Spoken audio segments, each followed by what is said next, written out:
ओम नमो भगवते वासुदेवाय। ओम नमो भगवते वासुदेवाय। आसंतु दशम श्लोक उपर आलोचना रखिबा।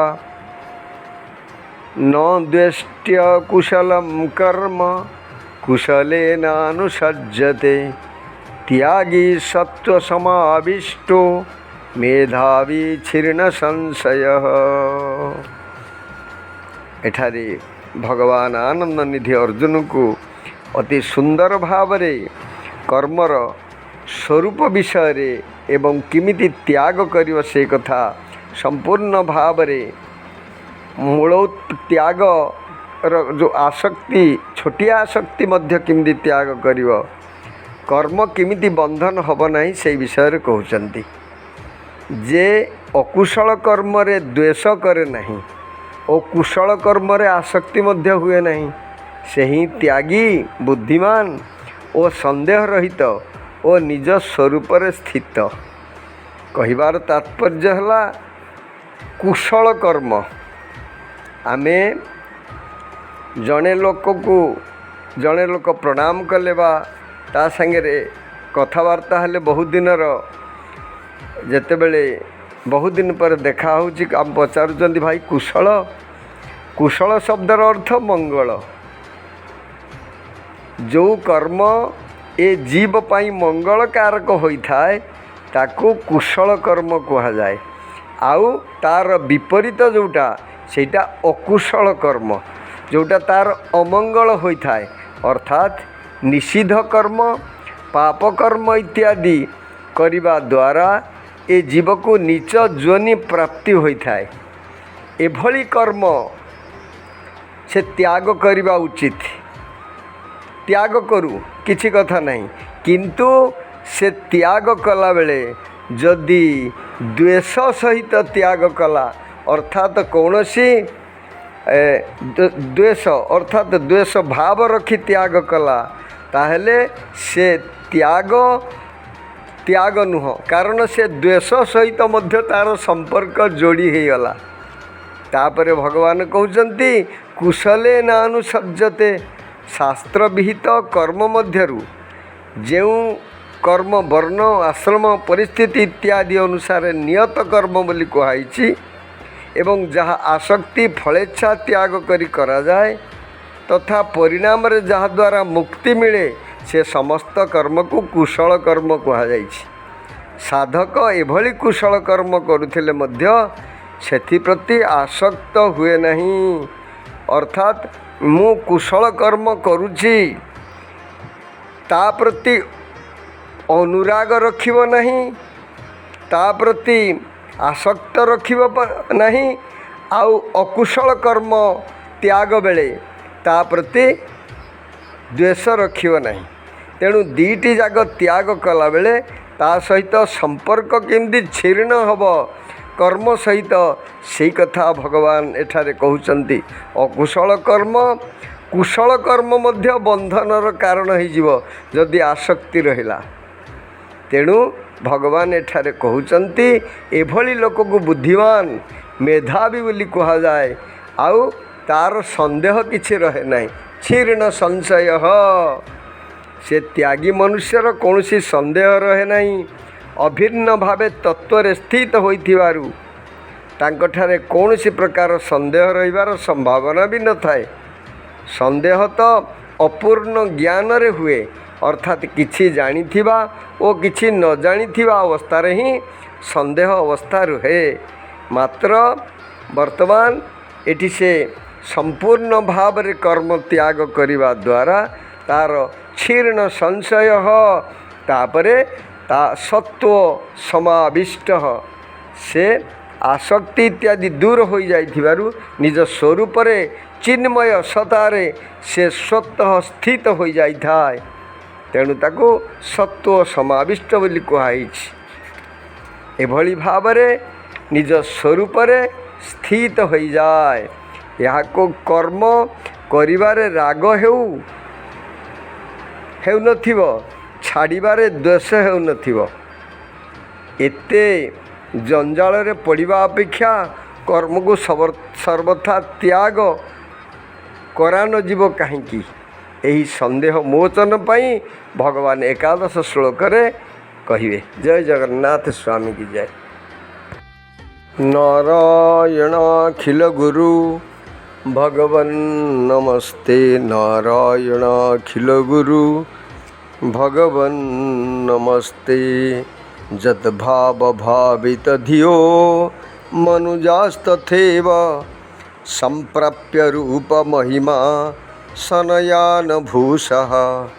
सुक्तिर्जमेव निगम प्रथितैस्तुवन्ति गोविन्दमादिपुरुषं तमहं भजामि, गोविन्दमादिपुरुषं तमहं स्मरामि। परमात्मा सच्चिदानंद घन विग्रह आनंद कंद श्री कृष्ण भगवान कर चरणारविंदरे अनंत कोटि प्रणाम पूर्वक समस्त गीता परिषदर भाई भौणी मान मोर सादर हरिओम। आज आम अष्टादश अध्यायर नवम श्लोक उपर आलोचना रखिबा। कार्यमित्येव यत् कर्म नियतं क्रियतेऽर्जुन संगं त्यक्त्वा फलं चैव सत्यागः सात्विको मतः। वर्तमान सात्विक त्याग कथा भगवान एठारे अर्जुन कहउचंती।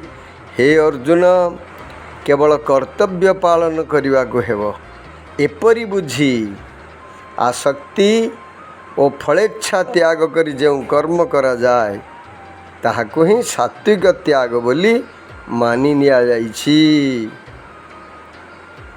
तो शास्त्र विहित कर्म गुड़िक भितर भी देश काल वर्ण आश्रम और परिस्थिति अनुसार जो जो कर्म जो मान को नियुक्ति दि जाइछि सेगुड़िक सेमानक पई नियत कर्म।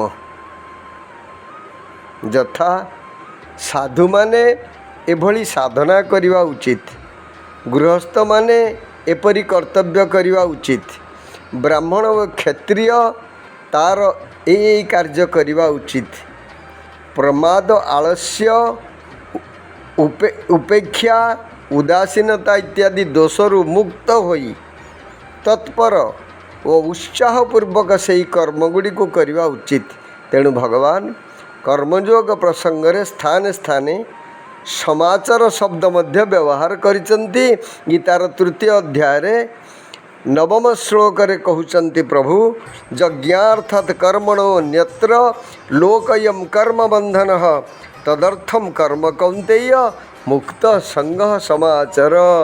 प्रत्येक कर्म यज्ञ हो जीव, प्रत्येक कर्म को भगवान यज्ञ अर्थर व्यवहार कर देइचंती। तदर्थम कर्म कौन्तेय मुक्त संग समाचार। एठी आउ संग हवा को पड़े नहीं, कौन सी फल आशा नथिबा हेतु संगर दोष एठारे लागे नहीं। से 19 नंबर श्लोक रे पुणी कहउचंती असक्त ह्याचरण कर्म मुक्त संग समाचार। अर्थात असक्त भाव संगम त्यक्त्वा फलम चैव। संग त्यागर तात्पर्य है कर्म और कर्म सामग्री इत्यादि आसक्ति स्नेह ममता आदि नहेबा एवं फल त्यागर तात्पर्य है कर्मर परिणाम सहित संबोध नहेबा अर्थात फलेच्छा नहेबा। उभय सारांश है कर्म और कर्मफलु आसक्ति और इच्छा परित्याग करिबा। सत्याग सात्विक मतः। एभली जदि त्याग करा जाए ताहले ताकू सात्विक त्याग बोली कहा जाइछि। तम गुण रे मूढ़ता थाए एवं रजगुण रे स्वार्थ भावना थाए, किंतु सत्व गुण रे मूढ़ता न थाए कि स्वार्थ भावना न थाए। सत्व गुण द्वारा संबंध विच्छेद हुए। सात्विक मनुष्य सबु नियत कर्म केवल कर्तव्य मन करी थांती। एक मार्मिक कथा है कर्तव्य मन करी जेकोसी कर्म कले मध्य सेथिरु संबंध छिन्न हो जाए। लौकिक साधना कर्मयोग ज्ञान योग रे मध्य शरीर और संसार संबंध छिन्न करिवार मुख्य उद्देश्य थाए। तेणु साधक प्रत्येक कर्म केवल कर्तव्य बुद्धि रे करिवा उचित। स्वरूपतः कर्म त्याग कले बंधन हुए, किंतु कर्म सहित संबद्ध न करी केवल कर्तव्य बुद्धि रे कर्म कले मुक्ति हुए। तेणु याकू भगवान सात्विक त्याग बोली कहिचंती। जय जगन्नाथ स्वामी की जय। नमो भगवते वासुदेवाय। ओम नमो भगवते वासुदेवाय। वर्तमान आम नवम श्लोक पाठ रखा। कार्यमित्येव यत्कर्म नियतं क्रियतेऽर्जुन संगं त्यक्त्वा फलं चैव सत्यागः सात्विको मतः।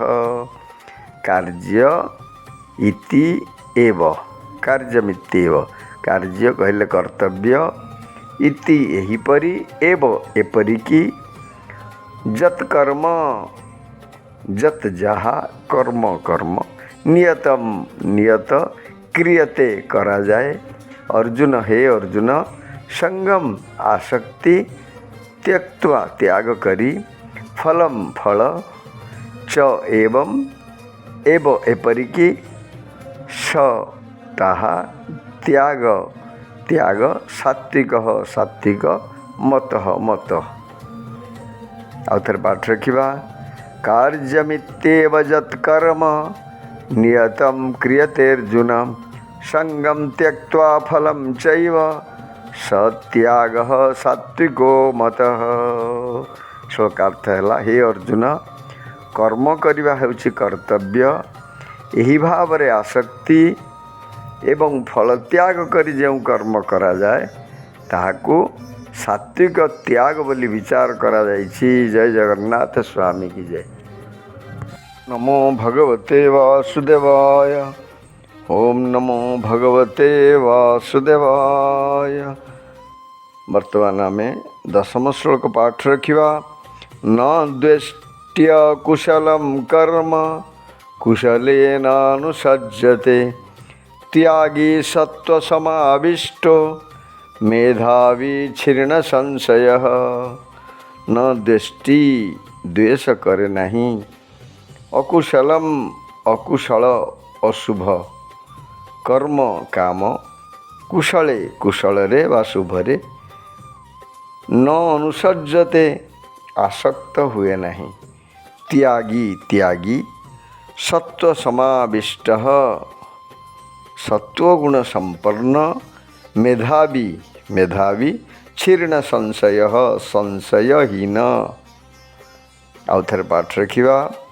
न द्वेष्ट्य कुशलं कर्म कुशलेनानुसज्जते त्यागी सत्वसमाविष्टो मेधावी क्षीर्ण संशय। श्लोकार्थ है, जो व्यक्ति अकुशल कर्म को द्वेष करे नहीं किंबा कुशल कर्म रे आसक्त हुए नहीं, सही व्यक्ति हेउची सत्वगुण संपन्न, संशय रहित, मेधावी और त्यागी। जय जगन्नाथ स्वामी।